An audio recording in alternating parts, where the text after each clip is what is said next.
ಬ್ರಹ್ಮಜ್ಞಾನ ಪ್ರದಾಯಕಂ ಭವತಾಪ ವಿನಾಶಾರ್ಥಂ ಸಿದ್ಧಾರೂಢ ಇತ್ಯಾದಿ ಜೀವನ್ಮುಕ್ತಂ ಬ್ರಹ್ಮನಿಷ್ಠಂ ಬ್ರಹ್ಮರೂಪಿಣಂ ಅದ್ವಯಂ ಭಕ್ತಾನಾಂ ಜ್ಞಾನದಾತಾರಂ ಸದ್ಗುರು ಶ್ಯಾಮಾನಂದಂ ಪ್ರಣಮಾಮ್ಯಹಂ.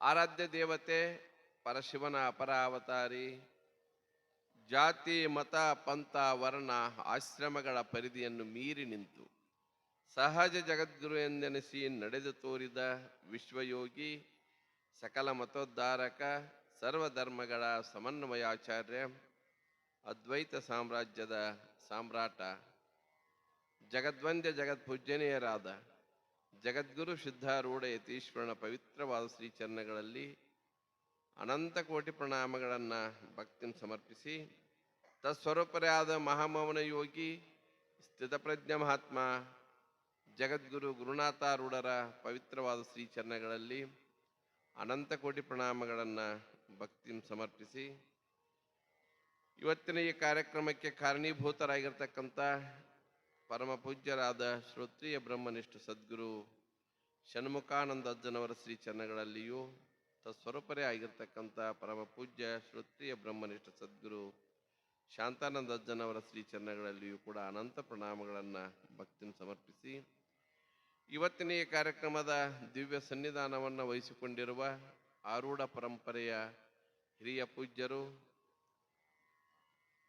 ಮುಮುಕ್ಷುಗಳ ಹಿತಚಿಂತಕರು, ಭಗವಚ್ಚಿಂತನ ಸಾಧನ ಶಿಬಿರವನ್ನು ಪ್ರಾರಂಭಿಸಿ ತನ್ಮೂಲಕವಾಗಿ ಅನೇಕ ಜನ ಸಾಧಕರಿಗೆ ದಾರಿದೀಪವಾಗಿರ್ತಕ್ಕಂಥ ಪರಮ ಪೂಜ್ಯರು, ಹಿಂದಿಯಲ್ಲಿರ್ತಕ್ಕಂಥ ವಿಚಾರಸಾಗರ, ವೃತ್ತಿ ಪ್ರಭಾಕರ ಮೊದಲಾದ ಗ್ರಂಥಗಳನ್ನು ಕನ್ನಡಕ್ಕೆ ಅನುವಾದಿಸುವುದರೊಂದಿಗೆ ಅನೇಕ ಆಧ್ಯಾತ್ಮಿಕ ಕೃತಿಗಳನ್ನು ರಚಿಸಿ ಅನೇಕ ಜನ ಮಹಾತ್ಮರ ಪುಣ್ಯಮಯವಾಗಿರ್ತಕ್ಕಂಥ ಚರಿತ್ರೆಗಳನ್ನು ರಚಿಸಿ ಈ ಕನ್ನಡ ಸಾರಸ್ವತ ಲೋಕಕ್ಕೆ ತಮ್ಮದೇ ಆಗಿರ್ತಕ್ಕಂಥ ವಿಶಿಷ್ಟವಾದ ಕೊಡುಗೆಯನ್ನು ನೀಡುವುದರ ಮೂಲಕ ಕನ್ನಡದ ಮುಮುಕ್ಷುಗಳಿಗೆ ಮಹದ್ ಉಪಕಾರವನ್ನು ಗೈದಿರ್ತಕ್ಕಂಥ ಪರಮ ಪೂಜ್ಯರು, ಶ್ರೋತ್ರಿಯ ಬ್ರಹ್ಮನಿಷ್ಠ ಸದ್ಗುರು ಸಹಜ ಯೋಗಿ ಸಹಜಾನಂದಪ್ಪಗಳವರ ಶ್ರೀಚರಣಗಳಲ್ಲಿ ಅನಂತ ಪ್ರಣಾಮಗಳನ್ನು ಭಕ್ತಿನ ಸಮರ್ಪಿಸಿ, ವೇದಿಕೆ ಮೇಲೆ ಆಸೀನರಾಗಿರ್ತಕ್ಕಂಥ ಪರಮ ಪೂಜ್ಯರು, ಆತ್ಮೀಯರು ಆಗಿರ್ತಕ್ಕಂಥ ಆತ್ಮಾನಂದ ಶ್ರೀಗಳವರಿಗೂ ಕೂಡ ಅನಂತ ವಂದನೆಗಳನ್ನು ಸಮರ್ಪಿಸಿ, ಅದರಂತೆ ಪೂಜ್ಯನೀಯರಾದ ಸಿದ್ಧಾರೂಢ ಶರಣರಿಗೂ ಕೂಡ ಅನಂತ ವಂದನೆಗಳನ್ನು ಸಮರ್ಪಿಸಿ, ವೇದಿಕೆ ಮೇಲೆ ಆಸೀನರಾಗಿರ್ತಕ್ಕಂಥ ಮಾರುತಿ ಶರಣರಿಗೂ ಅನಂತ ವಂದನೆಗಳನ್ನು ಸಮರ್ಪಿಸಿ, ವೇದಿಕೆ ಮೇಲೆ ಆಸೀನರಾಗಿರ್ತಕ್ಕಂಥ ನಮ್ಮ ಸಿದ್ದರಾಮ ಶರಣರು ಭಾಳ ಸೇವೆಯನ್ನು ಮಾಡಿರ್ತಕ್ಕಂಥವ್ರು, ಪೂಜ್ಯ ಅಪ್ಪಾಜಿ ಅವರ ಹತ್ತಿರ ಭಾಳಷ್ಟು ಎಲ್ಲ ರೀತಿಯ ಆಪ್ತ ಅಂಗ ಸ್ಥಾನ ಸದ್ಭಾವ ಅಂತಕ್ಕಂಥ ಚತುರ್ವಿಧಿಯ ಸೇವೆಯನ್ನು ಈಗಿನ ಕಾಲದಲ್ಲಿ ಮಾಡುವವರಲ್ಲಿ ಸಿದ್ದರಾಮ ಶರಣರು ಒಬ್ಬರು ಅಂತ ಹೇಳಿದ್ರೆ ತಪ್ಪಾಗಲಿಕ್ಕಿಲ್ಲ. ಭಾಳ ಸುಂದರವಾಗಿ ಮಾತನಾಡಿದರು. ಸತ್ಯ ಸದ್ಗುರು ಸೇವೆ ನಿತ್ಯದಿ ಮಾಡಿದೊಡೆ ಕತ್ತೆಗೂ ಜ್ಞಾನವಾಗುತ್ತದೆ ಅಂತ ಶ್ಯಾಮಾನಂದಜ್ಜವರು ಒಂದು ಪದ್ಯದಲ್ಲಿ ಹೇಳಿದ್ದಾರೆ. ಸತ್ಯ ಸದ್ಗುರು ಸೇವೆ ನಿತ್ಯದಿ ಮಾಡಿದೊಡೆ ಕತ್ತೆಗೂ ಜ್ಞಾನವಾಗುವುದು, ಓದು ಬರಹ ಬೇಡ ಶಾಸ್ತ್ರ ಪಾಂಡಿತ್ಯ ಬೇಡ ಅಂತ ಹೇಳಿದಾರಲ್ಲ, ಅದಕ್ಕೆ ಸದ್ಗುರುಗಳಾಗಿರ್ತಕ್ಕಂಥ ಸಹಜಾನಂದಪ್ಪ ಅವರ ಸೇವೆಯನ್ನು ಮಾಡಿ ಅವರ ಪೂರ್ಣ ಕೃಪೆಗೆ ಪಾತ್ರರಾಗಿ ಇವತ್ತು ಭಾಳ ಸುಂದರವಾಗಿ ಮಾತನಾಡಿದರು. ಅವರಿಗೂ ಕೂಡ ಅನಂತ ವಂದನೆಗಳನ್ನು ಸಮರ್ಪಣೆ ಮಾಡ್ತಾ, ವೇದಿಕೆ ಮೇಲೆ ಉಪಸ್ಥಿತರಿರ್ತಕ್ಕಂಥ ನಮ್ಮ ಸತ್ಯಪ್ಪ ಶರಣರಿಗೂ, ಸಂತ ಮಹಾರಾಜರಿಗೂ ಹಾಗೂ ಮಹಾದೇವ ಗುರುಗಳಿಗೂ ಹಾಗೂ ತಮ್ಮೆಲ್ಲರಿಗೂ ವಂದಿಸಿ ಕಾರ್ಯಕ್ರಮದಲ್ಲಿ ನಾವು ನೀವೆಲ್ಲ ಭಾಗಿಗಳಾಗೋಣ. ಇದು ಪರಂತರವಾಗಿ ಯಾವ ಅಪರೋಕ್ಷ ಅನುಭವಿಗಳು, ಲೋಕ ಕಲ್ಯಾಣ ಹಿತಚಿಂತಕರು ಆಗಿರ್ತಕ್ಕಂಥ ಶ್ರೀಮನ್ ನಿಜಗುಣ ಶಿವಯೋಗಿ ವರ್ಯರ ಪರಮಾನುಭೋಧಿಯ ಮಂಗಲಾಚರಣೆಯಲ್ಲಿ ಬರ್ತಕ್ಕಂಥ ಒಂದು ಪದ್ಯದಲ್ಲಿಯ ಒಂದು ಚರಣವನ್ನು ಆಧಾರವಾಗಿಟ್ಟುಕೊಂಡು ಎಲ್ಲ ಪೂಜ್ಯರು ನಮ್ಮ ನಿಮ್ಮೆಲ್ಲರಿಗೆ ತಿಳಿಯುವ ಹಾಗೆ ತತ್ವೋಪದೇಶವನ್ನು ದಯಪಾಲಿಸಿದ್ದಾರೆ. ಕರುಣಾರಸದ ಕೋಡಿ ಒರೆವ ಕಟಾಕ್ಷದ ಪರತತ್ವ ಅರಪ ಆಲಾಪದ ವರಪುಣ್ಯಮಯ ಶರೀರದ ನಿರಾವಾರಿ ಸದ್ಗುರುವಿರಲೆನ್ನ ಮಾನಸದಲ್ಲಿ. ಪ್ರತಿಯೊಂದು ಕ್ಷೇತ್ರದಲ್ಲಿ ಗುರುಗಳ ಮಾರ್ಗದರ್ಶಕರ ಅವಶ್ಯಕತೆ ಅದ. ಯಾವುದೇ ಕ್ಷೇತ್ರಕ್ಕೆ ಹೋದರೂ ಸಹಿತ. ಆದರೆ ಅದರಲ್ಲಿ ಆಧ್ಯಾತ್ಮಿಕ ಕ್ಷೇತ್ರ ಅಂತಕ್ಕಂಥದ್ದು ಗುರುಗಳ ಮಾರ್ಗದರ್ಶನ ಇಲ್ಲದನೇ ಅಲ್ಲಿ ಶಾಸ್ತ್ರ ಚಿಂತನೆಯನ್ನೂ ಕೂಡ ಮಾಡಲಿಕ್ಕೆ ಹೋಗಬಾರದು. ಯಾಕಂತ ಕೇಳಿದ್ರೆ ಶಾಸ್ತ್ರ ಆವಾಗ ಶಸ್ತ್ರ ಆಗ್ತದ. ಶಾಸ್ತ್ರಜ್ಞೋ ಅಪಿ ಸ್ವತಂತ್ರೇಣ ಶಾಸ್ತ್ರ ಅನ್ವೇಷಣಂ ನ ಕುರ್ಯಾತ್. ಶಾಸ್ತ್ರವನ್ನು ತಿಳಿದಿರಬಹುದು. ಈಗ ಬಹಳಷ್ಟು ಮಂದಿ ಹೆಂಗ ಆಗಿಬಿಟ್ಟದ, ಎದಕ್ಕೆ ಬೇಕಾಗಿದಾರ ಗುರುಗಳಾರ, ಎದಕ್ಕೆ ಬೇಕಾಗಿದಾರು, ಏನ ಭಾಳ ಕನ್ನಡದಲ್ಲಿ ವಚನ ಸಾಹಿತ್ಯ ಭಾಳ ಸುಲಭ ಐತಿ, ಅದನ್ನ ಓದೋದು, ಇಲ್ಲಿಂದ ಹೋಗೋದ್ರೊಳಗಾಗಿ ಮುಂದಿನ ಊರಿಗೆ ಪ್ರವಚನಕ್ಕೆ ಹೋಗೋದು, ಇಂಥ ತಯಾರಿ ಆಗ್ತಕ್ಕಂಥ ಒಂದು ವ್ಯವಸ್ಥೆ ನಡೆದದ. ಆದ್ರೆ ಅದು ಅವರಿಗೂ ಪ್ರಯೋಜನ ಅಲ್ಲ, ಕೇಳೋರಿಗೂ ಪ್ರಯೋಜನ ಅಲ್ಲ. ಯಥಾರ್ಥವಾಗಿ ಸದ್ಗುರುನಾಥನ ಹತ್ತಿರ ಹೋಗಿ ಆತನ ಪಾದದಡಿಯಲ್ಲಿ ಕುಳಿತು ಆಪ್ತ ಅಂಗ ಸ್ಥಾನ ಸದ್ಭಾವ ಅಂತಕ್ಕಂಥ ಚತುರ್ವಿಧ ಸೇವಾದಿಗಳನ್ನು ಮಾಡಿ ಅಧ್ಯಾತ್ಮ ವಿದ್ಯೆಯನ್ನು ಸಂಪಾದಿಸಿದರೆ ಅದು ಮಾತ್ರ ಏನಾಗ್ತದ ಅಂತ ಕೇಳಿದ್ರೆ ಅವನಿಗೂ ಲಾಭ ಆಗ್ತದ, ಅದರಿಂದ ಕೇಳುವವರಿಗೂ ಲಾಭ ಆಗ್ತದ. ಇವತ್ತಿನ ದಿನಮಾನಗಳಲ್ಲಿ ನಿಮಗೆಲ್ಲ ನೋಡ್ತಾ ಇದ್ರಿ ಗುರು ಶಿಷ್ಯರ ಸಂಬಂಧ ಅಂತಕ್ಕಂಥದ್ದು ಕೂಡ ಬಹಳ ಗುರುಗಳ ಹತ್ತಿರ ಹೋಗಿರ್ತಾರ, ಏನ್ ಬಿಡ್ರಿ ಹಂಗಾಯ್ತು ಹಿಂಗಾಯ್ತು ಬಿಟ್ಟು ಬಂದಿವಿ, ಈ ರೀತಿಯಾಗಿರ್ತಕ್ಕಂಥ ವ್ಯವಸ್ಥೆ ಅದ. ಇದು ಆಗಬಾರದು ಅಂತಂದ್ರೆ ಯಥಾರ್ಥವಾಗಿರ್ತಕ್ಕಂಥ ಗುರುಗಳನ್ನ ಮೊದಲ ವಿಚಾರ ಮಾಡಬೇಕು. ಮೊದಲು ವಿಚಾರ ಮಾಡಿಕೊಂಡು ಆ ನಂತರ ನಮ್ಮ ಮಾರುತಿಶರಣ ಹೇಳಿದ್ರಲ್ಲ, ನೀರು ಸೋಸಿ ಕುಡಿಬೇಕು, ಗುರುಗಳನ್ನ ಶೋಧಿಸಿ ಮಾಡಿಕೊಳ್ಬೇಕು ಅಂತ. ಸಿದ್ಧಾರೂಢರು ಎಷ್ಟು ವರ್ಷ ಸಂಚಾರ ಮಾಡಿ ಗುರುಗಳನ್ನ ಆಯ್ಕೆ ಮಾಡಿದ್ರು ನೋಡು. ಎಷ್ಟೋ ಜನ ಗುರುಗಳು ಭೇಟಿ ಆದ್ರು ಸಿದ್ಧಾರೂಢರಿಗೆ. ಆದ್ರೆ ಅವರು ಮಠ ಕೊಡ್ತಾನನ್ನವ್ರು ಬಂದ್ರು, ಮತ್ತೇನಾರು ಕೊಡ್ತು ಅನ್ನೋರು ಬಂದ್ರು, ಜಗದ್ಗುರುಗಳು ಮಾಡೋರು ಬಂದ್ರು. ಆದ್ರೆ ಯಥಾರ್ಥವಾಗಿರ್ತಕ್ಕಂಥ ಸ್ವರೂಪ ಜ್ಞಾನವನ್ನು ಉಂಟು ಮಾಡ್ತಕ್ಕಂಥ ಸದ್ಗುರುನಾಥ ಸಿಗೋ ಪರ್ಯಂತರವಾಗಿ 10-12 ವರ್ಷ ಪರ್ಯಂತರವಾಗಿ ಎಲ್ಲ ಕಡೆಗೆ ಸಂಚಾರ ಮಾಡಿ ಕೊನೆಗೆ ಗಜದಂಡ ಸ್ವಾಮಿಗಳವರ ಹತ್ತಿರ ಶ್ರೋತ್ರಿಯರು ಬ್ರಹ್ಮನಿಷ್ಠರು ಆಗಿರ್ತಕ್ಕಂಥ ಸದ್ಗುರುವಿನ ಎಲ್ಲ ಲಕ್ಷಣಗಳನ್ನು ನೋಡಂತ ಯೋಗ್ಯ ಮಹಾತ್ಮರಾಗಿರ್ತಕ್ಕಂಥ ಗಜದಂಡ ಸ್ವಾಮೀಜಿ ಅವರನ್ನ ಗುರುಗಳನ್ನಾಗಿ ಸ್ವೀಕಾರ ಮಾಡಿದರು. ಅಲ್ಲಿಯೂ ಬಹಳಷ್ಟು ಜನರು ಇತ್ತಿತ್ತಲಾಗಿ ಏನೇನೋ ತೆಗೆದಿದ್ರು. ಒಂದಿಷ್ಟು ಮಂದಿ ಸಿದ್ಧಾರೂಢರ ಶಿಷ್ಯರು ಗುರುಗಳು ಗಜದಂಡ ಸ್ವಾಮಿಗಳು ಶಟಸ್ಥಲ ಬ್ರಹ್ಮಿಗಳು, ನೀವು ಶ್ರೋತ್ರಿಯ ಬ್ರಹ್ಮನಿಷ್ಠರು ಅಂತ ಹೇಳ್ತೀರಿ, ಹಾಗೆ ಹೀಗೆ ಅಂತ ಒಂದಷ್ಟು ಮಂದಿ ಕೇಳಿದರು. ಕೇಳಿದಾಗ ನಾನು ಹೇಳಿದೆ ಅವ್ರಿಗೆ ಸ್ಪಷ್ಟವಾಗಿ, ಅವ್ರು ಶ್ರೋತ್ರಿಯರು ಬ್ರಹ್ಮನಿಷ್ಠರು ಶಟಸ್ಥಲ ಬ್ರಹ್ಮಿಗಳು ಅದೆಲ್ಲ ಒಂದು ಸೆಕೆಂಡ್ರಿ. ಇವರು ಹೋಗಿರ್ತಕ್ಕಂಥ ಸಂದರ್ಭದಲ್ಲಿ ಸುಬ್ಬಯ್ಯ ಶಾಸ್ತ್ರಿ ಬಂದಿರತಕ್ಕಂಥ ಸಂದರ್ಭದಲ್ಲಿ ಸಿದ್ಧಾರೂಢರಿಗೆ ಅವರ ಜೊತೆಗೆ ಇರ್ತಕ್ಕಂಥ ಎಲ್ಲ ಶಿಷ್ಯವರ್ಗಕ್ಕೆ ಅಲ್ಲಿರ್ತಕ್ಕಂಥ ಗಜದಂಡ ಸ್ವಾಮಿಗಳು ಏನು ಉಪದೇಶ ಮಾಡ್ತಾ ಇದ್ರು, ಅವರು ಉಪನಿಷತ್ತನ್ನೇ ಉಪದೇಶ ಮಾಡ್ತಾ ಇದ್ರು ಅನ್ನುವುದರಲ್ಲಿ ಎರಡು ಮಾತಿಲ್ಲ. ಯಾಕಂತ ಕೇಳಿದ್ರೆ ಪ್ರಶ್ನೆ ಮಾಡಿದ ಸುಬ್ಬಯ್ಯ ಶಾಸ್ತ್ರಿಯಲ್ಲಿ, ಬ್ರಾಹ್ಮಣರಲ್ಲದವರಿಗೆ ಉಪನಿಷತ್ ವಿದ್ಯೆಯನ್ನ ಹೇಳುವ ಕೇಳುವ ಅಧಿಕಾರ ಇಲ್ಲ ಅಂತ ಹೇಳಿದ್ರು. ಅವಾಗ ಸಿದ್ಧಾರೂಢರು ಎದ್ದು ನಿಂತು ವಜ್ರ ಸೂಚಕ ಉಪನಿಷತ್ನಲ್ಲಿ ಬರ್ತಕ್ಕಂಥ ಮಂತ್ರವನ್ನ ಆಧಾರವಾಗಿಟ್ಟುಕೊಂಡು ಸವಿಸ್ತಾರವಾಗಿ ಬ್ರಹ್ಮ ಜಾನಾತಿ ಇತಿ ಬ್ರಾಹ್ಮಣ ಅಂತಕ್ಕಂಥದನ್ನ ಮಂಡನ ಮಾಡಿದರು. ಒಟ್ಟಾರೆ ಅಭಿಪ್ರಾಯ ಏನು ಅಂತ ಕೇಳಿದ್ರೆ ಸಿದ್ಧಾರೂಢರು ಅದ್ವೈತಿಗಳು, ಅವರ ಗುರುಗಳು ಕೂಡ ಅದ್ವೈತಿಗಳು ಅನ್ನುವುದರಲ್ಲಿ ಎರಡು ಮಾತಿಲ್ಲ. ಅಂತ ಸಿದ್ಧಾರೂಢರ ಒಂದು ಪರಂಪರೆಯಲ್ಲಿ ಬರ್ತಕ್ಕಂಥ ಎಲ್ಲ ಮಠಗಳಲ್ಲಿ ನಡೆಯತಕ್ಕಂಥ ವಿಷಯ ಏನು ಅಂತ ಕೇಳಿದ್ರೆ ನಿಜಗುಣರ ಶಾಸ್ತ್ರವು ಪ್ರಾಮುಖ್ಯವಾಗಿರ್ತಕ್ಕಂಥದ್ದು. ಒಂದೊಂದು ಪರಂಪರೆಯವರಿಗೆ ಸಂಪ್ರದಾಯದವರಿಗೆ ಒಂದೊಂದು ಗ್ರಂಥಗಳು, ಈಗ ಅವರಿಗೆ ದಾಸಬೋಧ ಅಂತಕ್ಕಂಥದ್ದು, ಮತ್ತಿನ್ನೊಬ್ಬರಿಗೆ ಇನ್ನೊಂದು ಗ್ರಂಥಗಳು ಅಂತಕ್ಕಂಥವು ಹೇಗದಾವೋ ಹಾಗೆ ನಮ್ಮ ಆರೂಢ ಪರಂಪರೆಯಲ್ಲಿ ಶ್ರೀಮನ್ ನಿಜಗುಣರ ಗ್ರಂಥ ಅಂತಕ್ಕಂಥದ್ದು ಬಹಳ ಪ್ರಾಮುಖ್ಯವಾಗಿರ್ತಕ್ಕಂಥ ಗ್ರಂಥ. ಅಲ್ಲಿ ಬರ್ತಕ್ಕಂಥದ್ದು ನಿರಾಭಾರಿ ಸದ್ಗುರುವಿರಲೆನ್ನ ಮಾನಸದಲ್ಲಿ ಅಂತಕ್ಕಂಥ ವಿಷಯ. ಸದ್ಗುರುನಾಥ ಹೇಗಿರಬೇಕು ಅಂತ ಕೇಳಿದ್ರೆ ನಮ್ಮ ಸಿದ್ಧಾರೂಢ ಶರಣರು ಹೇಳಿದರು ಕರುಣೆಯ ಬಗ್ಗೆ. ಕರುಣಾರಸದ ಕೋಡಿ ಒರೆಯುವ ಕಟಾಕ್ಷದ, ಕರುಣೆ ಅಂತಕ್ಕಂಥ ರಸದಿಂದ ತುಂಬಿಕೊಂಡಿರ್ತಕ್ಕಂಥವ್ರು ಕರುಣಾರಸ ಭರಿತರಾಗಿರ್ತಕ್ಕಂಥವರಾಗಿರಬೇಕು ಅನ್ನುವುದನ್ನು ಹೇಳಿ ಮುಂದಿನ ಇದರಲ್ಲಿ ಏನು ಹೇಳಲಿಕ್ಕೆ ಹೊರಟಿದ್ದಾರೆ ಅಂತ ಕೇಳಿದ್ರೆ ಪರತತ್ವ ಅರಪೋ ಆಲಾಪದ ವರಪುಣ್ಯಮಯ ಶರೀರದ ನಿರಾಭಾರಿ ಸದ್ಗುರು ವಿರಲೆನ್ನ ಮಾನಸದಲ್ಲಿ. ಬಹಳ ಸುಂದರವಾಗಿರ್ತಕ್ಕಂಥ ನಿಜಗುಣರ ಮಂಗಲಾಚರಣೆಯಲ್ಲಿ ಹೇಳಿರ್ತಕ್ಕಂಥ ಮಾತು. ಸದ್ಗುರುನಾಥ ಹೇಗಿರಬೇಕು ಅಂತ ಕೇಳಿದ್ರೆ ಬಾಯಿ ತೆಗೆದರೆ ಪರತತ್ವ ಅರಪೋ ಆಲಾಪದ, ಮತ್ತೊಂದು ಮಾತುಗಳನ್ನಾಡದೆ ಕೇವಲ ಆಧ್ಯಾತ್ಮಿಕ ಮಾತುಗಳನ್ನೇ ಆಡ್ತಾ ನೀನು ಪರಬ್ರಹ್ಮ ಸ್ವರೂಪನೇ ಇದ್ದಿ.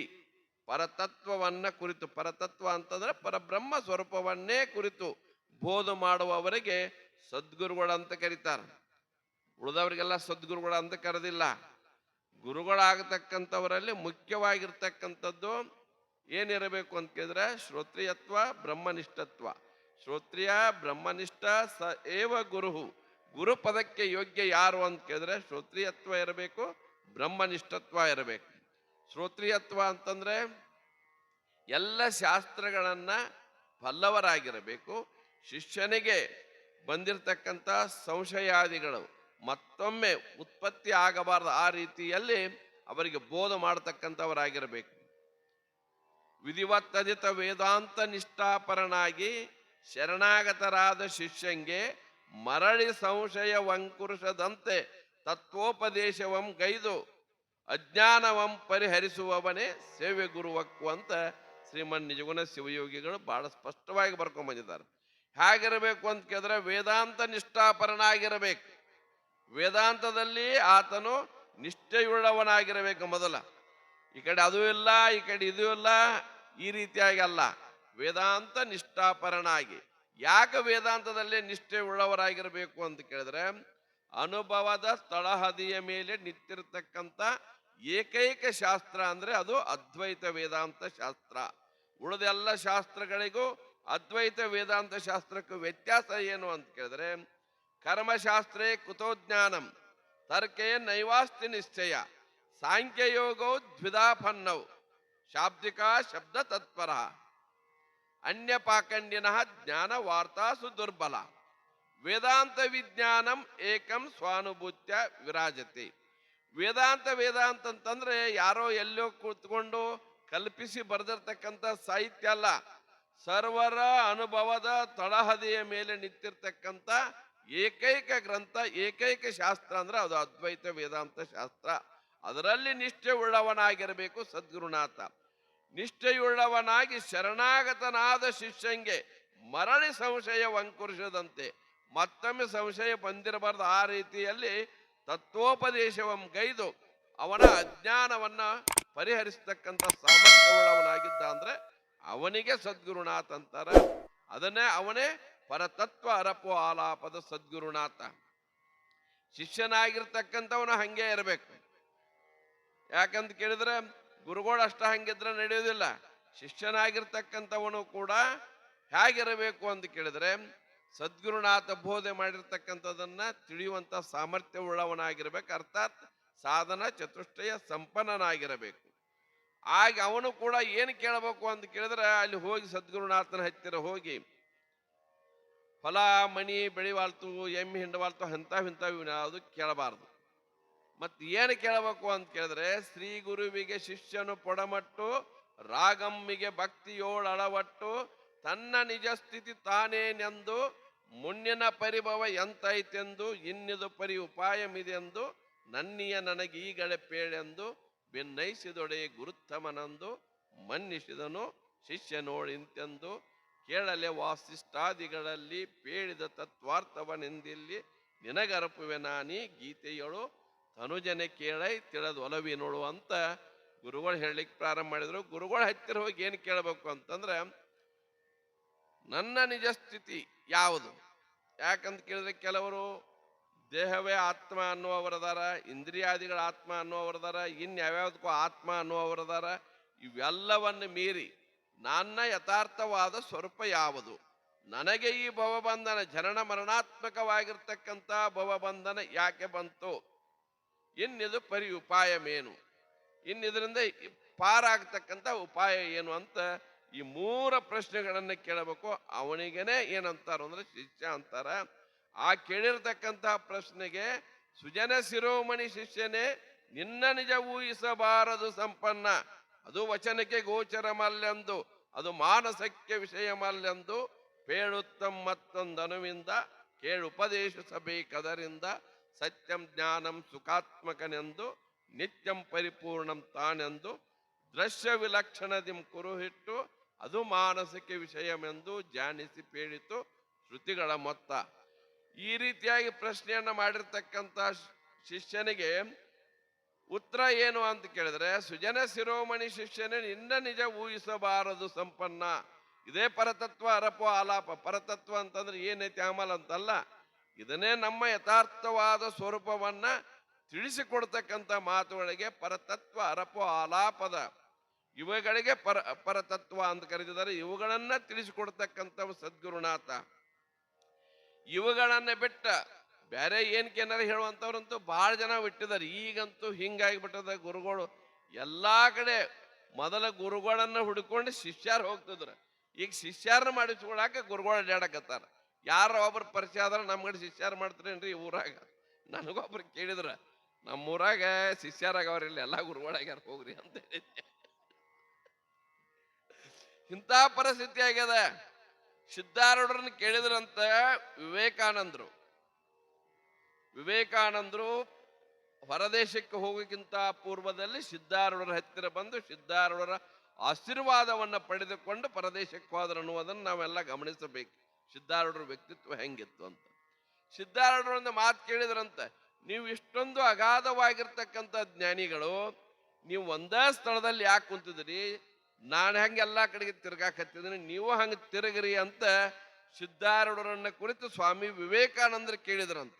ಅವಾಗ ಸಿದ್ಧಾರೂಢರು ಹೇಳಿದ್ರಂತ, ದುಂಬಿಗಳು ಹೂವಿದ್ದಲ್ಲಿ ಬರಬೇಕು ಹೊರತಾಗಿ ಹೂವ ದುಂಬಿದ್ದಲ್ಲಿ ಹೋಗೋದಿಲ್ಲ. ಅದಕ್ಕಾಗಿ ಯಾರಿಗೆ ಜ್ಞಾನ ಬೇಕಾಗಿದೋ ಅವರ ಬಂದ ಬರ್ತಾರ, ಯಾರಿಗೆ ನೀರಡಿಕೆ ಆಗಿದೆಯೋ ಅದು ನದಿ ಇದ್ದಲ್ಲಿ ಹೋಗ್ತಾರೆ ಹೊರತಾಗಿ ನದಿ ನೀರಡಿಸಿದ ಬಾ ಅಂತ ಅಲ್ಲಿಯವರೆಗೆ ಹೋಗೋದಿಲ್ಲ.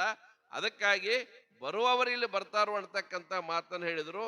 ಗುರುಗಳಾಗಿರ್ತಕ್ಕಂಥವರು ಒಂದೇ ಸ್ಥಳದಲ್ಲಿದ್ದರೂ ಕೂಡ ಶಿಷ್ಯರಾಗಿರ್ತಕ್ಕಂಥವ್ರು ದುಂಬಿಯ ರೂಪದಲ್ಲಿ ಅಲ್ಲಿಯೇ ಹೋಗಬೇಕು ಹೊರತಾಗಿ ಗುರುಗಳನ್ನೇ ಇವರು ಹುಡುಕಾಡಿಕೊಂಡು ಹೋಗಿ ಶಿಷ್ಯರ ಮಾಡಿಕೊಂಡು ಏನಾರ ಲಾಭ ಆಗಿತ್ತು ಅನ್ನುವಂಥವ್ರು ಬಹಳ ಜನ ಅದಾರ. ಅಷ್ಟೇ ಅಲ್ಲದೆ ಹೆಂಗಾಗಿದ್ದಾರೆ ಇವತ್ತಿನ ದಿವಸ ಅಂತ ಕೇಳಿದ್ರೆ, ಈ ಪರತತ್ವ ಇವು ಎಲ್ಲ ಒಂದ್ ಕಡೆ ಬೇರೆ ಉಳಿತ.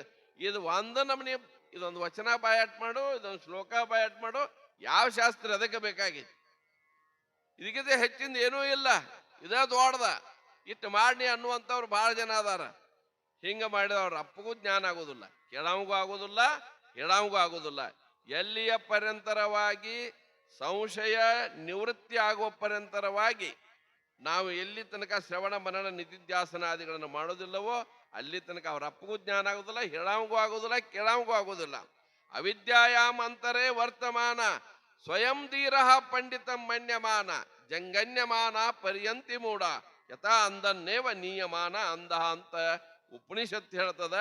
ಇಂಥ ಗುರುಗಳು ಹೆಂಗದಾರ ಅಂತ ಕೇಳಿದ್ರೆ, ಸ್ವತಃ ಅಜ್ಞಾನ ಅಂತಕ್ಕಂಥ ಮರದಲ್ಲಿ ಬಿದ್ದು ತಾವೇ ಹೊರಡಾಡುವವರಾಗಿ ಅವಿದ್ಯಾಯಾಮ್ ಅಂತರೇ ವರ್ತಮಾನ ಸ್ವಯಂ ಧೀರ ಪಂಡಿತ ಮನ್ಯಮಾನ, ತಮ್ಮ ದುಬ್ಬ ತಾವ ಚಪ್ಪರಿಸ್ಕೊಂಡು ತಮಗ್ ತಾವ ಗುರುಗಳು ತಮಗ್ ತಾವ ಪಂಡಿತರು ಅಂತ ಕರ್ಕೊಂಡು ಏನ್ ಮಾಡ್ತಾ ಇದಾರೆ ಅಂತ ಕೇಳಿದ್ರೆ, ಇಂಥವರ ಕೈ ಹಿಡಿದಿದ್ರೆ ಏನಾಗ್ತದ ಅಂತ ಕೇಳಿದ್ರೆ ಯಥಾ ಅಂದನ್ನೇವ ನಿಯಮಾನ ಅಂದಹ, ಅಂದಕನ ಕೈ ಅಂದಕನು ಹಿಡಿದಂತೆ, ಬಳ್ಳಿ ಗುರುಡರು ಕೂಡಿ ಹಳ್ಳವನು ಬಿದ್ದಂತೆ, ಒಳ್ಳೆಯ ಗುರುವಿನ ಉಪದೇಶವಿಲ್ಲದಿದ್ದೊಡೆ ಎತ್ತನ ಮುಕ್ತಿ ಸರ್ವಜ್ಞ ಅಂತ ಹೇಳಿದಂಗ ಅಂದಕನ ಕೈ ಅಂದಕ ಹಿಡಿದಂಗ ಆಗ್ತದ. ಅದಕ್ಕಾಗಿ ಗುರುಗಳನ್ನ ಮಾಡ್ಕೊಳ್ಳುವಂತ ಸಂದರ್ಭದಲ್ಲಿ ಬಹಳ ವಿಚಾರ ಮಾಡಿ, ಯಾಕಂತ ಕೇಳಿದ್ರೆ ಈಗ ಬಹಳಷ್ಟು ಜನರ ಮಹಾತ್ಮರು ಹಿಂದಿನವರು ಒಂದೇ ಕಡೆಗೆ ಹೋಗಿ ಎಲ್ಲಾರು ಮಾಡ್ಕೊಂಡ್ಬಿಡಾಕ್ ಬರ್ತಿತ್ತು. ಎಲ್ಲ ಕಡೆಗೆ ಸಂಚಾರವನ್ನ ಮಾಡಿ ಯೋಗ್ಯನಾಗಿರ್ತಕ್ಕಂಥ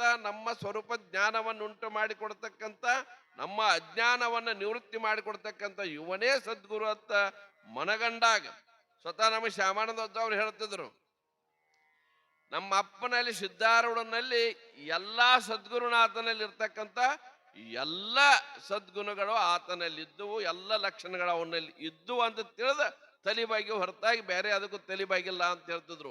ಅಂತ ಒಂದು ಸದ್ಗುರುನಾಥ ಸಿದ್ಧಾರೂಢರ ಅವತಾರ ಅಂತಕ್ಕಂಥದ್ದು ಆಗಲಿಲ್ಲ ಅಂತಂದ್ರೆ ಯಾರ್ಯಾರು ಗುರುಗಳಾಗ್ತಿದ್ರು, ಯಾರ್ಯಾರು ಶಿಷ್ಯರಾಗ್ತಿದ್ರು, ಅದು ಏನು ಹೇಳಾಕ ಬರ್ದಂಗೆ ಆಗ್ತಿತ್ತು.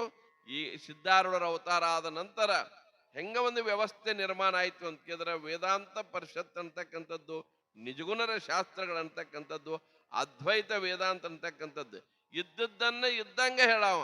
ನಮ್ಮ ಮಾರುಚರಣ ಹೇಳಿದ್ರಲ್ಲ ಸಿದ್ಧಾರೂಢರು, ಯಾವುದನ್ನು ಮುಚ್ಚು ಮರೆ ಇಲ್ಲದೆ ಯಥಾರ್ಥವಾಗಿರ್ತಕ್ಕಂಥ ಜ್ಞಾನವನ್ನೇ ಬೋಧಿಸಿರ್ತಕ್ಕಂಥ ಕಲಿಯುಗದ ಏಕೈಕ ಜಗದ್ಗುರು ಅಂದ್ರೆ ಜಗದ್ಗುರು ಸಿದ್ಧಾರೂಢ ಮಹಾಸ್ವಾಮೀಜಿ ಅವರು.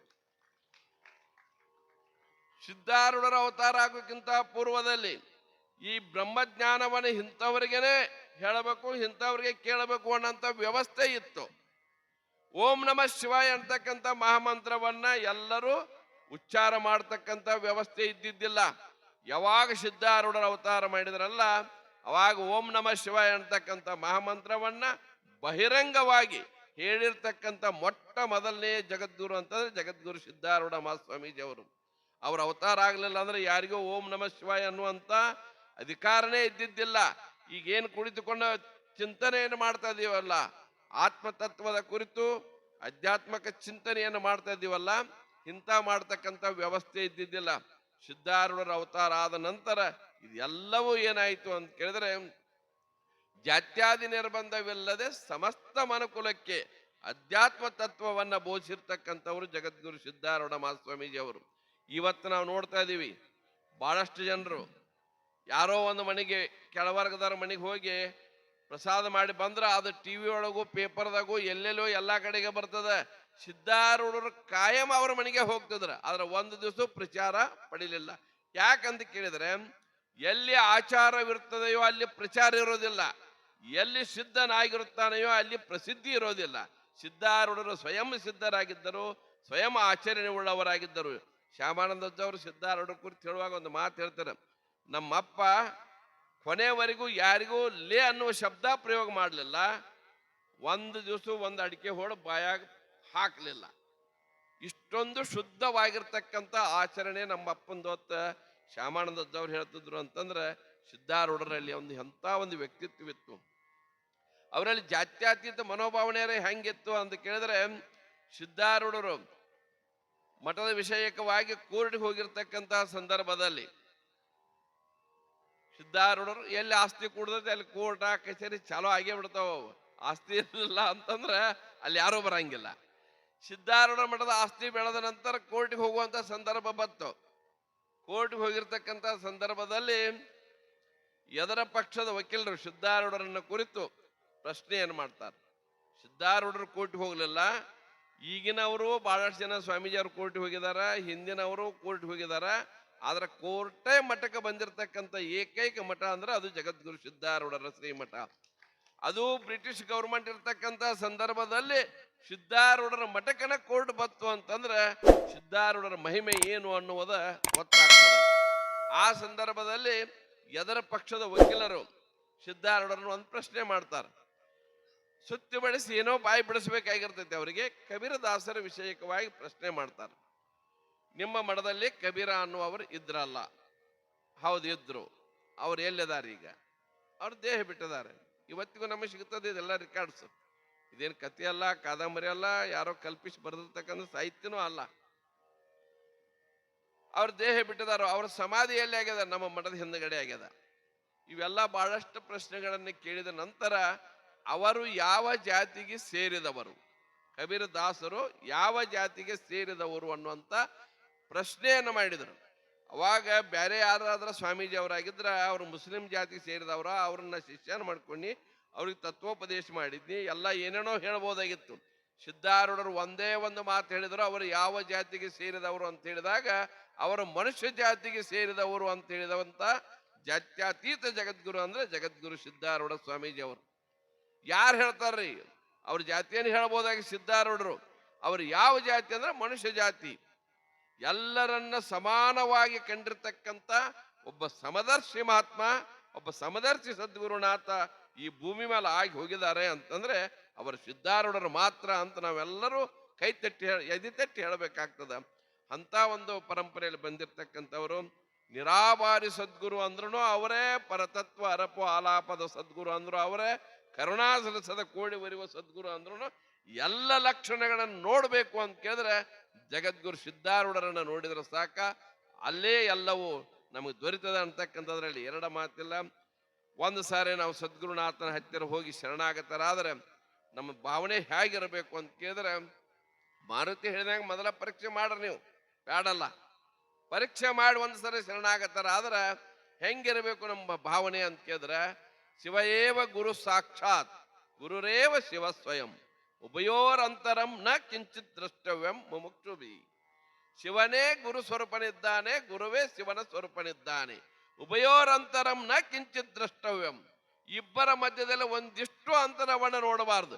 ಗುರುವಿಗೂ ಪರಮಾತ್ಮನಿಗೂ ಅಂತರವನ್ನು ನೋಡಿದರೆ ಗುರುವೇ ಪರಮಾತ್ಮ, ಪರಮಾತ್ಮನೇ ಗುರು ಸ್ವರೂಪನಿದ್ದಾನೆ ಅಂತಕ್ಕಂಥ ಭಾವನೆ ಇತ್ತು ಅಂತ ಕೇಳಿದ್ರೆ ಅದುವೇ ಏನು ಮಾಡ್ತದ ಅಂತ ಕೇಳಿದ್ರೆ ನಮ್ಮನ್ನು ಉದ್ಧಾರ ಮಾಡ್ತದ. ಸದ್ಭಾವನೆ ಅಂತಕ್ಕಂಥದ್ದು ಬಹಳ ಮುಖ್ಯವಾಗಿರ್ತಕ್ಕಂಥದ್ದು. ಆ ಭಾವನೆ ಇರಲಿಲ್ಲ ಅಂತಂದ್ರೆ ಬರೇ ಯಾವ್ದಾದ್ಕೋ ಹೋಗಿ ಗುರುಗಳ ಹತ್ತಿರ ಹೋಗಿ ಚಿಕಿತ್ಸಕ ಬುದ್ಧಿಯಿಂದ ನೋಡೋದಲ್ಲ. ಗುರುಗಳಲ್ಲಿ ಶ್ರದ್ಧೆ ಇರಬೇಕು. ಶ್ರದ್ಧಾವಾನ್ ಲಭತೆ ಜ್ಞಾನಂ ಅಂತೇಳಿದೆ ಭಗವದ್ಗೀತೆ. ಬುದ್ಧಿವಾನ್ ಲಭತೆ ಜ್ಞಾನಂ ಅಂತೇಳಿಲ್ಲ. ಅಂತ ಶ್ರದ್ಧಾ ಇರಬೇಕು ಅಂತ ಕೇಳಿದ್ರೆ ಒಂದೆರಡು ಮಾತು ಹೇಳಿ ಮುಗಿಸ್ಬಿಡ್ತೀನಿ. ಜಗದ್ಗುರು ಸಿದ್ಧಾರೂಢರ ಶಿಷ್ಯರಲ್ಲಿ ಕಬೀರದಾಸರು ಅಗ್ರಗಣ್ಯರು ಅನ್ನುವುದನ್ನು ಚರಿತ್ರೆಯಲ್ಲಿ ನೋಡಿದಿರಿ ನೀವು. ಕಬೀರದಾಸರಿಗೆ ಸಿದ್ಧಾರೂಢರಲ್ಲಿ ಎಂಥ ಶ್ರದ್ಧಾ ಇತ್ತು ಅಂತ ಕೇಳಿದ್ರೆ ಒಂದ್ಸಲ ಪ್ರವಚನ ಮಾಡುವ ಸಂದರ್ಭದಲ್ಲಿ ಸಿದ್ಧಾರೂಢರು ಏನು ಹೇಳಿದ್ರು ಅಂತ ಕೇಳಿದ್ರೆ ನೋಡ್ಬೇಕು ಇವ್ರನ್ನೆಲ್ಲ ಪರೀಕ್ಷೆ ಮಾಡ್ಬೇಕಂತ ತಿಳಿದು ಬ್ರಹ್ಮ ಸತ್ಯಂ ಜಗನ್ಮಿತ್ಯಂ ಅಂತ ಹೇಳ್ತಕ್ಕಂಥ ನಮ್ಮ ಅದ್ವೈತ ಸಿದ್ಧಾಂತ ಅದನ್ನು ಉಲ್ಟಾ ಹೇಳಿದರು. ಏನು ಹೇಳಿದ್ರು ಅಂತ ಕೇಳಿದ್ರೆ ಬ್ರಹ್ಮ ಮಿಥ್ಯಾದ, ಜಗತ್ತು ಸತ್ಯದ. ಈ ರೀತಿಯಾಗಿರ್ತಕ್ಕಂಥ ಶಾಸ್ತ್ರವನ್ನು ಹೇಳಿದಾಗ ಕೊನೆಗೆ ಒಬ್ಬರ ಮುಖ ಒಬ್ಬರು ನೋಡ್ತಾ ಇದ್ರ. ಅಜ್ಜ ಅವ್ರಿಗೆ ವಯಸ್ಸಾತು ಮರವಾಗಿ ಹಿಂಗೆ ಹೇಳತ್ತಾರೇನೋ ಅಂತ ಏನೇನೋ ವಿಚಾರ ಮಾಡ್ತಿದ್ರು ಪಂಡಿತರು. ಕೊನೆಗೆ ಶಾಸ್ತ್ರ ಮುಗಿದ ನಂತರ ಇವತ್ತಿನ ಶಾಸ್ತ್ರ ಹೆಂಗಾತೋ ಕಬೀರ ಅಂತ ಕೇಳಿದ್ರಂತ. ಯಪ್ಪ ಭಾಳ ಚಲೋ ಆ ಶಾಸ್ತ್ರ ಇವತ್ತಂದ್ರೆ. ಅವಾಗ ಸಿದ್ಧಾರೂಢರ ಹೇಳಿದ್ರಂತ, ಕಬೀರ ಇವತ್ತಿನ ಎಲ್ಲ ಶಾಸ್ತ್ರ ಉಲ್ಟಾ ಹೇಳಿದ್ದೀನಿ. ಬ್ರಹ್ಮ ಮಿಥ್ಯ ಅಂತ ಹೇಳಿದ್ದೀನಿ, ಜಗತ್ತು ಸತ್ಯ ಅಂತ ಹೇಳಿದ್ದೀನಿ, ಜೀವನು ಪರಬ್ರಹ್ಮ ಸ್ವರೂಪ ಅಲ್ಲ ಅಂತ ಹೇಳಿದ್ದೀನಿ. ಇವೆಲ್ಲ ಉಲ್ಟಾ ಶಾಸ್ತ್ರ ಹೇಳಿದ್ದೀನಿ. ಮತ್ತು ನೀ ಭಾಳ ಚಲೋ ಆತಂತ ಹೇಳಕತ್ತಿ ಅಂತಂದ್ರೆ ನಿನ್ನ ಲಕ್ಷ್ಯ ಎಲ್ಲಿತ್ತು ಅಂತ ಕೇಳಿದ್ರಂತ. ಅವಾಗ ಕಬೀರದಾಸರು ಹೇಳಿದ್ರಂತ, ಯಪ್ಪ ಶಾಸ್ತ್ರ ಏನಾರ ಯಾಕೆ ಹೇಳಿ, ನನಗೆ ಶಾಸ್ತ್ರ ಮೇಲೆ ವಿಶ್ವಾಸ ಇಲ್ಲ, ನಿನ್ನ ವಾಣಿ ಮೇಲೆ ವಿಶ್ವಾಸ ಅದ. ನೀ ಯಾವುದಕ್ಕೆ ಸತ್ಯ ಅಂತಿ ಅದು ಸತ್ಯ ಆಕತಿ, ಯಾವುದಕ್ಕೆ ಮಿಥ್ಯ ಅಂತಿ ಅದು ಮಿಥ್ಯ ಆಕತಿ. ಅದಕ್ಕೆ ನಿನ್ನ ವಾಣಿ ಮೇಲೆ ವಿಶ್ವಾಸದ ಹೊರತಾಗಿ ನನಗೆ ಶಾಸ್ತ್ರದ ಮೇಲೆ ವಿಶ್ವಾಸ ಇಲ್ಲ ಅಂತ ಹೇಳಿದ್ರಂತ. ಇಂಥ ಒಂದು ಶ್ರದ್ಧೆ ಇತ್ತು ಅಂತ ಕೇಳಿದ್ರೆ ಸತ್ಯ ಸದ್ಗುರು ಸೇವೆ ನಿತ್ಯದೇ ಮಾಡಿದೊಡೆ ಕತ್ತೆಗೂ ಜ್ಞಾನವಾಗುವುದು. ಓದು ಬರಹ ಬೇಡ, ಶಾಸ್ತ್ರ ಪಾಂಡಿತ್ಯ ಬೇಡ. ಯಾರಿಗೆ ಸಂಶಯ ಐತೆ ಅವರೆಲ್ಲ ಮಾಡಬೇಕು. ಮತ್ತೆ ಸಂಶಯ ಬತ್ತು ಅಂತ ಕೇಳಿದ್ರೆ ಯಾರಿಗೆ ಒಮ್ಮೆ ಹೇಳಿದ ತಕ್ಷಣ ತತ್ವಮಸಿ ಅಂತ ಉಪದೇಶ ಮಾಡಿದಾಗ ಅಹಂ ಬ್ರಹ್ಮಾಸ್ಮಿ ಅಂತಕ್ಕಂಥ ವೃತ್ತಿ ತಯಾರಾಗಿ ಅದು ಅಜ್ಞಾನವನ್ನು ಭಂಗ ಮಾಡಿ ಆವರಣ ಭಂಗ ಮಾಡಿದ ನಂತರ ಯಥಾರ್ಥವಾದ ಸ್ವರೂಪ ಜ್ಞಾನ ಆಯಿತು ಅಂತಂದ್ರೆ ಅವ್ರಿಗೆ ಯಾವುದರ ಅವಶ್ಯಕತೆ ಇಲ್ಲ. ಯಾರಿಗೆ ಸಂಶಯ ಅದ ನಾನು ಹೆಂಗೆ ಪರಬ್ರಹ್ಮ ಸ್ವರೂಪನಾಗುತ್ತೇನೆ, ನಾನು ಹುಟ್ಟುತ್ತೀನಿ ಸಾಯ್ತೀನಿ ಏನೇನೋ ಎಲ್ಲ ಆಗ್ತೀನಿ, ಅದಕ್ಕಾಗಿ ನಾನು ಪರಬ್ರಹ್ಮ ಸ್ವರೂಪ ಆಗೋದಿಲ್ಲ ಅನ್ನುವವರಿಗೆ ಶ್ರವಣ ಮನನ ನಿಧಿಧ್ಯಾಸನ ಇವೆಲ್ಲವನ್ನು ಮಾಡಬೇಕಾಗ್ತದೆ. ಅದಕ್ಕಾಗಿ ನಾವು ನೀವೆಲ್ಲರೂ ಒಂದು ಒಳ್ಳೆ ಗುರು ಪರಂಪರೆಯಲ್ಲಿ ಬಂದಿದ್ದೀವಿ. ಇದೇ ಒಂದು ದೊಡ್ಡ ಪುಣ್ಯ. ಸಿದ್ಧಾರೂಢರ ಗುರು ಪರಂಪರೆಯಲ್ಲಿ ಬರ್ತಕ್ಕಂಥದ್ದೇ ಒಂದು ಪುಣ್ಯ. ಅರ್ಧ ಕೆಲಸ ಮುಗಿದಂಗೆ ಸಿದ್ಧಾರೂಢರು ಶರಣಾಗತರ ಅದೀವಿ ಅಂತ ಕೇಳಿದ್ರೆ ಅರ್ಧ ಮರ್ಧ ಕೆಲಸ ಮುಗಿದಂಗೆ ಮುಂದೇನು ಕೆಲಸ ಭಾಳ ಇರೋದಿಲ್ಲ. ಯಾಕಂದ್ರೆ ಭಾಳಷ್ಟು ಪರಂಪರೆ ಏನಕ್ಕೇನಾರು ಹೇಳ್ಕೊಂಡು ಏನಕ್ಕೇನಾರು ಮಾಡುವಂಥ ಸಂಪ್ರದಾಯಗಳು ಇವತ್ತಿನ ದಿನಮಾನಗಳಲ್ಲಿ ನೋಡಾಕತ್ತೀವಿ. ಮನೆ ಹೋಗಿದ್ದೀವಿ ಆ ಸ್ವಾಮಿಗಳ ಕಡೆ, ಇವತ್ತು ಟಿವಿಯಾಗ ಬತ್ ನೋಡ ಅನ್ನುವಂಥದ್ದು ಭಾಳ ಹೆಚ್ಚಾಗಿದಾವ. ಅದಕ್ಕಾಗಿ ಏನು ಮಾಡಬೇಕು ಅಂತ ಕೇಳಿದ್ರೆ ಇವತ್ತು ಏನಾದರೂ ಸ್ವಚ್ಛವಾಗಿರ್ತಕ್ಕಂಥ ಶುದ್ಧವಾಗಿರ್ತಕ್ಕಂಥ ಒಂದು ಪರಂಪರೆ ಒಂದು ಸಂಪ್ರದಾಯ ಐತಂದ್ರೆ ಅದು ಜಗದ್ಗುರು ಸಿದ್ಧಾರೂಢರ ಪರಂಪರೆ, ಸಿದ್ಧಾರೂಢರ ಸಂಪ್ರದಾಯ ಅಂತ ನಾವು ಎದಿತಟ್ಟಿ ಹೇಳಬೇಕಾಗ್ತದ. ಇವತ್ತು ಭಾಳಷ್ಟು ಜನರು ನಮ್ಮನ್ನ ಎಲ್ಲೆಲ್ಲೋ ಯಾವ್ಯಾವ ದಾರಿಗೆ ಎಳ್ಕೊಂಡು ಹೋಗೋರದಾರ. ಸ್ಟ್ರೈಕ್ ಮಾಡಕ್ಕೆ ಕರ್ಕೊಂಡು ಹೋಗೋ ಗುರುಗಳದಾರ, ಮತ್ತೆ ಅದಕ್ಕೂ ಕರ್ಕೊಂಡು ಹೋಗೋ ಗುರುಗಳದಾರ. ಆ ಕಾಲಮ್ದಾಗ ಇದನ್ನು ಬರ್ಸ್ರಿ, ಈ ಕಾಲಮ್ದಾಗ ಅದನ್ನು ಬರ್ಸ್ರಿ ಅಂತ ಹೇಳೋ ಗುರುಗಳದಾರ. ಆದರೆ ಎಲ್ಲಿ ಹೋಗಬೇಡ, ಇದ್ದದ್ರೊಳಗನೆ ನೆಮ್ಮದಿಯನ್ನ ತೃಪ್ತಿಯನ್ನ ಸಂತೃಪ್ತಿಯನ್ನ ಉಂಟು ಮಾಡತಕ್ಕಂಥ ಏಕೈಕ ಪರಂಪರೆ ಅಂದ್ರೆ ಅದು ಜಗದ್ಗುರು ಸಿದ್ಧಾರೂಢರ ಒಂದು ಸಂಪ್ರದಾಯ, ಸಿದ್ಧಾರೂಢರ ಪರಂಪರೆ. ಅದರಲ್ಲಿ ನಾವು ನೀವೆಲ್ಲ ಬಂದಿದ್ದೀವಿ. ಪೂಜ್ಯ ಸಹಜಾನಂದ ಅಪ್ಪಾಜಿಯವರು ಬಹಳಷ್ಟು ಈ ಸಮಾಜವನ್ನು ತಿದ್ದಲಿಕ್ಕೆ ಶಿಷ್ಯರ ಸಲುವಾಗಿ ಅನೇಕ ಕಾರ್ಯಕ್ರಮಗಳನ್ನು, ಭಗವತ್ ಚಿಂತನ ಸಾಧನ ಶಿಬಿರಗಳನ್ನು ಇಷ್ಟು ವಯಸ್ಸಿನಲ್ಲಿ 85ನೇ ವಯಸ್ಸಿನಲ್ಲಿಯೂ ಕೂಡ ಹಗಲಿರಳು ಅವ್ರೇನು ಉಳಿದವ್ರ ಗತೆ ಹಂಗೆ ಅವ್ರು ರೊಕ್ಕಕ್ಕೆ ಬೆನ್ನ ಹತ್ತಿದ್ರು ಮಾಡಿದ್ರೆ ಬೇಕಾದ ದೊಡ್ಡ ಮಠನೂ ಕಟ್ಟಬೋದಾಗಿತ್ತು, ಕಿರೀಟ ಅಡ್ಡ ಪಲ್ಲಕ್ಕೆ ಎಲ್ಲ ಮಾಡಬೇಕಾಗಿತ್ತು. ಅವೆಲ್ಲ ಒಂದು ದಿವಸ ನಾಶ ಹೊಂದುತ್ತಾವ. ಅವರು ಬರೆದಿರ್ತಕ್ಕಂಥ ಧ್ಯಾನ ಭಾಂಡಾರ ಗ್ರಂಥಗಳಂತಕ್ಕಂಥವೇನದವಲ್ಲ, ಅವು ಶಾಶ್ವತವಾಗಿರ್ತಕ್ಕಂಥ ಜ್ಞಾನ ಭಾಂಡಾರಗಳು. ಅವುಗಳಿಗೆ ಅದಕ್ಕಾಗಿಯೇ ಸಹಜಾನಂದ ಅಪ್ಪಾಜಿ ಅವರಿಗೆ ಜ್ಞಾನ ಭಾಂಡಾರಿ ಅಂತಕ್ಕಂಥ ಮಾತನ್ನು ಕೂಡ ಕರೀತಿದ್ದಾರೆ. ಪೂಜ್ಯ ಅಪ್ಪಾಜಿ ಅವರ ಮಾರ್ಗದರ್ಶನದಲ್ಲಿ ನಾವು ನೀವೆಲ್ಲರೂ ನಡೆದುಕೊಂಡು ನಮ್ಮ ಈ ಜನ್ಮವನ್ನು ಸಾರ್ಥಕ ಮಾಡಿಕೊಳ್ಳೋಣ ಅಂತಕ್ಕಂಥ ಮಾತನ್ನು ಹೇಳ್ತಾರೆ. ನನ್ನೆರಡು ಮಾತುಗಳಿಗೆ ವಿರಾಮ ಕೊಡ್ತಾ ಇದ್ದೇನೆ.